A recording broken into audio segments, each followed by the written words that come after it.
తిరుపతి రెడ్డి మీ కాన్స్టిట్యున్సీలోనే ఉంటాడు. ఎక్కడ కావు రీల్స్ అదేందో ఆడనో సెటిల్మెంట్ల అడ్డా అది. ఆ సెటిల్మెంట్ల అడ్డా మాదాపూర్లో ఉంటాడు. ఆడ ఉండి సెటిల్మెంట్ల అడ్డా నేను చెప్పలే, మీ ఎమ్మెల్యేనే చెప్పిండు నాకు. ఆ కథ కూడా చెప్తా ఒక్క నిమిషం. అయితే ఆ దుర్గం చెరువు FTL పరిధిలో తిరుపతి రెడ్డి ఇల్లు కూడా ఉన్నది. తిరుపతి రెడ్డికేమో ఆయన ఇల్లు ముట్టుకోవాలంటే ఆడ చుట్టూ పోలీసు వాళ్ళు రక్షణ, ఆయనకు మొత్తం అంగరక్షణ, చుట్టూ మంది బల్గం, అర్ధబలం, అంగబలం అన్నీ ఉన్నాయి. తిరుపతి రెడ్డి ముట్టాలంటే మన అధికారి ఉంటాడా, ఊసిపోతాడు కదా. అందుకే తిరుపతి రెడ్డి ముట్టారు. ఏం చేస్తారు తిరుపతి రెడ్డికి? అన్నా నీకు నోటీస్ ఇస్తున్నా, నీ దగ్గరకు కూడా రాను, ఇయ్యకపోతే వాళ్ళు తిడుతురు TRS వాళ్ళు, కాబట్టి నీకు నోటీస్ ఇస్తా, నువ్వు కోర్టుకు పో, నువ్వు పోయి తెచ్చుకో, ఏదో ఒకటి కింద మీద పడి ఒక ఆయుధం తెచ్చుకో, దాన్ని పెట్టుకొని నేను ముట్టా అని చెప్తారు. అదే గరీబ్ గాడు ఉన్నాడు అనుకో, తెల్లారి 3 గంటలకు బుల్డోజర్లు వస్తాయి ఇంటికి. పిల్లగాళ్ళకి వెళ్ళి మేము పుస్తకాలు తీసుకుంటాం సార్, మేము బడికోవాలంటే దయ ఉండదు.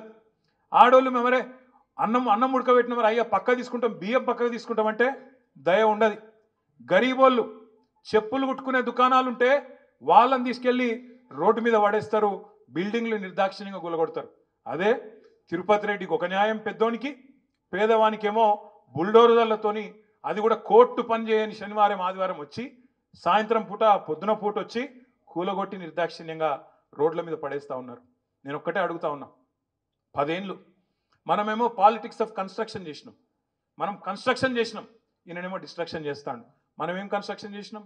ఇప్పుడు అక్క చెప్పింది, ఒక్క శేర్లింగంపల్లి నియోజకవర్గంలో దాదాపు 10-12 వేల కోట్ల రూపాయలు ఖర్చు పెట్టి వాటర్ ట్యాంకులు కట్టినాం, ఫ్లైఓవర్లు కట్టినాం, అండర్ పాస్లు కట్టినాం, లింక్ రోడ్లు వేసినాం, కొత్త రోడ్లు వేసినాం, అదేవిధంగా ఇండ్లు కట్టినాం, 1 లక్ష డబుల్ బెడ్రూమ్ ఇండ్లు కట్టినాం హైదరాబాద్లో, STPలు కట్టినాం.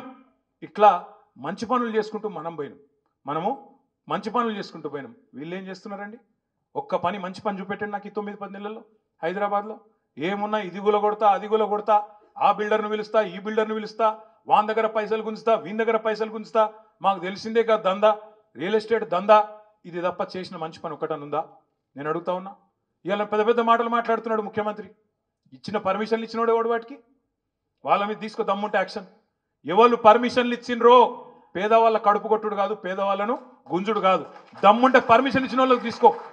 ఎవడు పర్మిషన్ ఇచ్చిండు? నీ కాంగ్రెస్ గవర్నమెంట్ కాదా? ఇలా పెద్ద పెద్ద మాటలు మాట్లాడుతున్నావు. హైదరాబాద్లో ఎన్ని చెరువులు ఉండే, ఎన్ని మాయమైనవి?